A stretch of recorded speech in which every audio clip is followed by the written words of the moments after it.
Hello student, तो कैसे हैं आप लोग। आई होप आप सभी अच्छे होंगे। तो आज का जो टॉपिक है वो है बॉन्डिंग इन कार्बन, जो चैप्टर नंबर 4 क्लास 10 की टॉपिक है। बॉन्डिंग इन कार्बन यानी कोवैलेंट बॉन्ड। कार्बन में किस तरह की बॉन्डिंग होती है? कोवैलेंट बॉन्ड होती है। तो इसको समझने से पहले ये समझते हैं कि कोवैलेंट बॉन्ड होता क्या है। ठीक है, तो इसको समझने के लिए कुछ एग्जांपल लेंगे जिससे कोवैलेंट बॉन्ड आपका क्लियर हो जाएगा और उसके बाद से हम समझ जाएंगे कि कार्बन में कोवैलेंट बॉन्ड किस तरह से हो रहा है। ठीक है, तो स्टार्ट करते हैं। कोवैलेंट बॉन्ड समझने के लिए हम एग्जांपल लेते हैं H2 का। ठीक है, H2 क्या है? हाइड्रोजन गैस है। तो H2 कैसे बना? तो हमको मालूम है कि हाइड्रोजन का एटॉमिक नंबर क्या होता है? 1। इसके इलेक्ट्रॉनिक कॉन्फ़िगरेशन करेंगे तो क्या होगा? तो K1 होगा क्योंकि एक ही इलेक्ट्रॉन है। यहाँ पे क्या होगा? डबलेट होगा क्योंकि K सेल में मैक्सिमम इलेक्ट्रॉन कितने आते हैं? 2 आते हैं। तो इसे फिलअप करने के लिए एक और इलेक्ट्रॉन चाहिए। तो इसमें रूल कौन सा लगेगा? डबलेट रूल लगेगा। जहाँ पे 2 इलेक्ट्रॉन को फिलअप करने की बात आती है वहाँ पे डबलेट रूल लगता है। ठीक है ना। लेकिन जहाँ पे 8 इलेक्ट्रॉन की बात आती है वहाँ पे होता है ऑक्टेट रूल। ठीक है, ये बहुत ही ईजी पॉइंट है, ये आपको क्लियर होना चाहिए। तो मान लेते हैं कि एक हाइड्रोजन के पास एक इलेक्ट्रॉन है। ठीक है, जैसे मैंने यहाँ पे देखा, और एक और हाइड्रोजन है जिसका एक और इलेक्ट्रॉन है। ठीक है, बट इनको कंप्लीट करने के लिए एक इलेक्ट्रॉन और चाहिए, तभी ना ये 2 होगा क्योंकि डबलेट रूल लगेगा इसमें। तो हम क्या करते हैं कि यहाँ पे इलेक्ट्रॉन एक दूसरे के साथ शेयर कर लेते हैं। ये हाइड्रोजन बोलता है कि मुझे 2 इलेक्ट्रॉन की ज़रूरत है, एक है, तुम एक अपना मेरे साथ शेयर कर दो। ये क्या करता है? ये इसके साथ इलेक्ट्रॉन शेयर कर लेता है। तो क्या हाइड्रोजन है? तो हाइड्रोजन एक इलेक्ट्रॉन है, तो ये क्या करेगा कि एक इलेक्ट्रॉन इस हाइड्रोजन के साथ शेयर कर लेगा। ठीक है, और ये हाइड्रोजन भी अपना इलेक्ट्रॉन के साथ साथ इस इलेक्ट्रॉन के साथ अपना शेयर कर लेगा। ठीक है ना। तो यहाँ पे आप देखेंगे कि इसके पास एक था, बट अब इस कर्व में देखिए कि इसके पास 2 इलेक्ट्रॉन हो गए क्योंकि ये इलेक्ट्रॉन लेता नहीं है बट शेयर करता है कि इस इलेक्ट्रॉन से तुम्हारा भी काम चलेगा और मेरा भी। इसके हिसाब से इस इलेक्ट्रॉन से तुम्हारा भी काम चलेगा और मेरा भी। तो ये क्या करते हैं? एक दूसरे का शेयर कर लेते हैं और यहाँ पे एक सिंगल बॉन्ड बन जाता है। क्या बनता है? सिंगल बॉन्ड बनता है। इसीलिए जब आपका 2 इलेक्ट्रॉन होगा तो एक बॉन्ड बनेगा। ठीक है, इस चीज़ को ध्यान रखिएगा। 2 इलेक्ट्रॉन एक बॉन्ड बनाता है। ठीक है, तो यहाँ पे सिंगल इलेक्ट्रॉन बन के हमारा क्या बन जाता है? H2 बन जाता है। क्लियर। दूसरा एग्जांपल लेके समझते हैं, जैसे ऑक्सीजन हो गया। तो ऑक्सीजन का एटॉमिक नंबर कितना है? तो ऑक्सीजन का एटॉमिक नंबर होता है हमारा 8। इलेक्ट्रॉनिक कन्फिग्रेशन क्या हो जाएगी? तो KLM। ठीक है, तो यहाँ पे हो जाएगा 2 और ये हो जाएगा 6। तो यहाँ पे कितने इलेक्ट्रॉन की रिक्वायर्ड है? 2, क्योंकि यहाँ पे ऑक्टेट रूल लगेगा। क्या लगेगा? ऑक्टेट रूल लगेगा आपका। ऑक्टेट रूल का मतलब कि लास्ट इलेक्ट्रॉन में 8 इलेक्ट्रॉन तो होने ही चाहिए। तो यहाँ पे 6 इलेक्ट्रॉन है, यहाँ पे रिक्वायर्ड है 2 इलेक्ट्रॉन की। तो हम एग्जांपल लेके चल रहे हैं O2 गैस की कि O2 कैसे फॉर्म होता है। तो एक इलेक्ट्रॉन है जिसका लास्ट में कितने इलेक्ट्रॉन है? 6। हम 6 बना लेते हैं। क्लियर। अब क्या है कि दूसरा एक और ऑक्सीजन है जिसका एटॉमिक नंबर क्या है? 8 होगा और इसका लास्ट में इलेक्ट्रॉन कितने होंगे? 6। तो यहाँ पे इसका हम बना लेते हैं। अब क्या है, इसको कंप्लीट करने के लिए 2 इलेक्ट्रॉन चाहिए, इसको कंप्लीट करने के लिए 2 इलेक्ट्रॉन चाहिए। तो ये क्या करेंगे? एक दूसरे के साथ इलेक्ट्रॉन शेयर कर लेंगे और ये क्या करेगा? ये ऑक्सीजन ये 2 इलेक्ट्रॉन ऐसे कवर कर लेगा और ये ऑक्सीजन भी क्या करेगा? इस 2 इलेक्ट्रॉन को अपने में कवर कर लेगा क्योंकि उसे क्या करना है? ऑक्टेट रूल के हिसाब से 2 और इलेक्ट्रॉन चाहिए ताकि उसका लास्ट ऑर्बिट जो है वो फिलअप हो जाए। तो अब काउंट कर लीजिए, इस सर्कल में ध्यान दीजिएगा, 1 2 3 4 5 6 7 8। ठीक है ना। तो ये इस ऑक्सीजन का ऑक्टेट कंप्लीट हो गया और इसका भी कंप्लीट हो जाएगा। ये 6 + 2 8।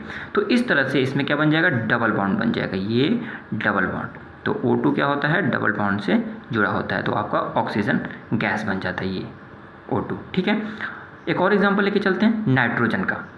तो नाइट्रोजन गैस ले लेते हैं N2। ठीक है, तो नाइट्रोजन की एटॉमिक संख्या क्या होती है? तो वो होता है 7। अब हम क्या करते हैं कि 7 हो गया तो अब इसे हम इलेक्ट्रॉनिक कन्फिग्रेशन में देखते हैं KLM। अब इसमें इलेक्ट्रॉन फिलअप करते हैं तो 7 है तो क्या हो जाएगा? 2 5। ठीक है, तो लास्ट ऑर्बिट में आपको दिख रहा होगा लास्ट सेल में कि इसे इलेक्ट्रॉन कंप्लीट करने के लिए और 3 इलेक्ट्रॉन चाहिए। ठीक है ना। 3 इलेक्ट्रॉन क्यों? क्योंकि यहाँ पे क्या लग रहा है? ऑक्टेट रूल लग रहा है। जहाँ पे 8 इलेक्ट्रॉन की बात आएगी वहाँ पे आपका लगेगा ऑक्टेट रूल, ठीक है ना। यहाँ पे हाइड्रोजन में डबलेट रूल लग रहा था, क्योंकि लास्ट में केवल जो लास्ट सेल था इसमें केवल 2 इलेक्ट्रॉन से ही हम कंपेयर कर रहे थे। यहाँ पे क्या कंपेयर कर रहे हैं, यहाँ पे 8 इलेक्ट्रॉन से देख रहे हैं कि कितनी की ज़रूरत है। यहाँ पे और 3 इलेक्ट्रॉन की ज़रूरत है, इसके पास 5 है तो यहाँ पे ऑक्टेट रूल लग गया। तो क्या हो जाएगा इसका, मान लेते हैं कि एक नाइट्रोजन ये हो गया, दूसरा नाइट्रोजन ये हो गया, तो इसका 5 इलेक्ट्रॉन लास्ट वाला हम लिख लेते हैं 1 2 3 एंड 4 एंड 5, ठीक है। और ये जो है इसका ये हो गया आपका, ठीक है। तो इसे कंप्लीट करने के लिए और 3 इलेक्ट्रॉन चाहिए, तो ये नाइट्रोजन एक दूसरे के साथ क्या करते हैं कि एक दूसरे के साथ इलेक्ट्रॉन शेयर कर लेते हैं। तो ये पहले से इसके पास है 5 और ये 3 ले लेगा तो कितना हो जाएगा, 8 हो जाएगा, ठीक है। ये नाइट्रोजन क्या करेगा, पहले से इसके पास कितने हैं, तो आपके पास 5 है और ये 3 और ले लेगा तो ये 8 इसके कंप्लीट हो जाएंगे। तो आपको दिख रहा होगा कि जब इन्होंने इलेक्ट्रॉन शेयर किया तो इनके बीच में 3 इलेक्ट्रॉन शेयर हुए, ठीक है ना। लेकिन टोटल इलेक्ट्रॉन कितने हैं, टोटल इस कंप्लीट सर्कल में कितने हैं, तो आपके 6 इलेक्ट्रॉन है, यानी 2 इलेक्ट्रॉन एक बॉन्ड बनाता है, तो ये क्या होगा, ट्रिपल बॉन्ड बनाते हैं, ठीक है ना। क्योंकि इनके बीच में कितने इलेक्ट्रॉन शेयर हुए हैं, 3 इलेक्ट्रॉन, तो ये ट्रिपल बॉन्ड बनेगा। तो यहाँ पर हम लिख लेते हैं ट्रिपल बॉन्ड। तो नाइट्रोजन आपका ट्रिपल बॉन्ड से बना होता है, ठीक है। ऑक्सीजन डबल बॉन्ड, ठीक है। और ये हाइड्रोजन क्या है आपका, तो हाइड्रोजन है आपका सिंगल बॉन्ड। तो आई होप आपको समझ आ गया होगा कि कोवैलेंट बॉन्ड कैसे बनते हैं, ठीक है। अब आते हैं कार्बन पे। तो कार्बन का सिंबल क्या होता है, C। एटॉमिक नंबर क्या होता है, 6। इसका इलेक्ट्रॉनिक कन्फ्यूजन करके देखते हैं, Kl, ठीक है। तो यहाँ पे हो जाएगा 2 एंड 4। अब यहाँ पे क्या है, यहाँ पे थोड़ा सा दिमाग लगाना पड़ेगा, क्योंकि लास्ट सेल में कितने इलेक्ट्रॉन हैं, तो 4 इलेक्ट्रॉन है। इसे कंप्लीट करने के लिए कितने चाहिए, 4 इलेक्ट्रॉन चाहिए, या फिर ये 4 इलेक्ट्रॉन छोड़ दे। 2 चीज़ें हो सकती हैं, वो इलेक्ट्रॉन छोड़ सकता है या फिर इलेक्ट्रॉन ले सकता है, ताकि किसी तरह उसका ऑक्टेट कंप्लीट हो जाए। यहाँ पे आपका ऑक्टेट रूल लग रहा है, ठीक है ना, क्योंकि यहाँ पे 8 इलेक्ट्रॉन की बात हो रही है। तो अब देखिए कि ये लास्ट में 4 इलेक्ट्रॉन है, तो इस पे क्या हो सकता है, यदि ये 4 इलेक्ट्रॉन को छोड़ देता है, ठीक है ना, यानी +4 चार्ज बना लेता है, या फिर आपका 4 इलेक्ट्रॉन कहीं से गेन कर लेता है, तो ये इन दोनों कंडीशन में क्या होगा, इनका ऑक्टेट कंप्लीट हो जाएगा। बट ये 4 इलेक्ट्रॉन एक बड़ी संख्या है, ठीक है ना, तो इसे छोड़ना या फिर लेना बहुत ही मुश्किल है, इसमें ज़्यादा एनर्जी की रिक्वायर्ड होती है। इसीलिए कार्बन एक ऐसा एलिमेंट है जिसमें सबसे बड़ा चेन अगर बनता है किसी एलिमेंट में तो वो है कार्बन, क्योंकि इसकी जो वैलेंसी है वो क्या है, 4 है, इसलिए इसको बोलते हैं टेट्रा वैलेंसी। तो ये क्या होगा कि ये कोई भी रूल फॉलो नहीं करता है, ना ये 4 इलेक्ट्रॉन छोड़ता है, ना ही 4 इलेक्ट्रॉन लेता है, ये शेयरिंग करता है, ठीक है ना, sharing of electron, that's mean covalent bond बनाता है। तो आइए देखते हैं कि कैसे ये बनाता है। हम एग्जांपल लेके चलते हैं CH4 मेथेन का। तो मान लीजिए कि ये कार्बन है, लास्ट में कितने इलेक्ट्रॉन है, तो 4 है, हम 4 बना लेते हैं आपका, ठीक है।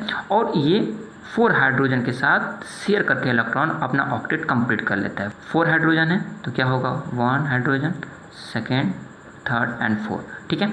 अब इसका इलेक्ट्रॉन को हम स्टार से दिखा देते हैं, ठीक है, क्योंकि इसका जो हाइड्रोजन है, मैंने अभी बताया कि हाइड्रोजन के लास्ट सेल में कितने इलेक्ट्रॉन हैं, तो आपके होते हैं 1 इलेक्ट्रॉन। तो अब ध्यान दीजिएगा कि हाइड्रोजन को भी एक और इलेक्ट्रॉन चाहिए ताकि इसका डबलेट रूल फॉलो हो जाए, यानी 2 इलेक्ट्रॉन कंप्लीट हो जाए, और कार्बन को भी चाहिए 4 इलेक्ट्रॉन जिससे इसका ऑक्टेट रूल कंप्लीट हो जाए। तो यहाँ से यदि देखिए ये हाइड्रोजन इस कार्बन के साथ शेयर कर रहा है, तो हाइड्रोजन का क्या हुआ, हाइड्रोजन का डबलेट रूल कंप्लीट हो गया। ये इस हाइड्रोजन का भी, इस हाइड्रोजन का भी और इस हाइड्रोजन का भी, ठीक है। अब क्या करता है कि एक दूसरे के साथ शेयर कर रहे हैं, तो अब कार्बन भी क्या किया कि कार्बन के पास 4 इलेक्ट्रॉन थे और सभी से एक एक इलेक्ट्रॉन शेयर कर लिया, यानी इसका भी ऑक्टेट रूल कंप्लीट हो गया। तो आपको दिख रहा होगा कि जो ये दोनों का एक मर्ज सर्कल जिसे दिख रहा है, यहाँ पे एक एक बॉन्ड आपके बनेंगे, क्योंकि 2 इलेक्ट्रॉन है तो 2 इलेक्ट्रॉन से एक बॉन्ड बनता है, यानी इसको इस तरह से हम फिगर बना सकते हैं, C बॉन्डेड विथ हाइड्रोजन, ठीक है। और इसी को हम CH4 लिख देते हैं कम्प्लीटली। अब बात करते हैं थोड़ा सा कोवैलेंट के बॉन्ड के ऊपर। तो कोवैलेंट बॉन्ड क्या होता है, ये इनकी जो कंडक्टिविटी होती है ऑफ इलेक्ट्रिसिटी ये बहुत ही वीक होती है, ठीक है ना। Melting point and boiling point होता है वो भी क्या होता है, वीक होता है। आई होप ये वीडियो आपको अच्छा लगा होगा। यदि अच्छा लगे तो प्लीज़ कमेंट बॉक्स में बताइएगा, लाइक कीजिएगा, अपने फ्रेंड सर्कल में से शेयर कीजिएगा। साथ ही साथ यदि आप चैनल पर नए हैं तो प्लीज़ चैनल को सब्सक्राइब करना ना भूलें, बेल आइकन को हिट कीजिएगा। और साथ ही साथ यदि फेसबुक पेज पे हैं तो प्लीज़ पेज को लाइक और फॉलो करना ना भूलें। तो फ्रेंड्स मिलते हैं एक नए वीडियो के साथ। Thanks for watching.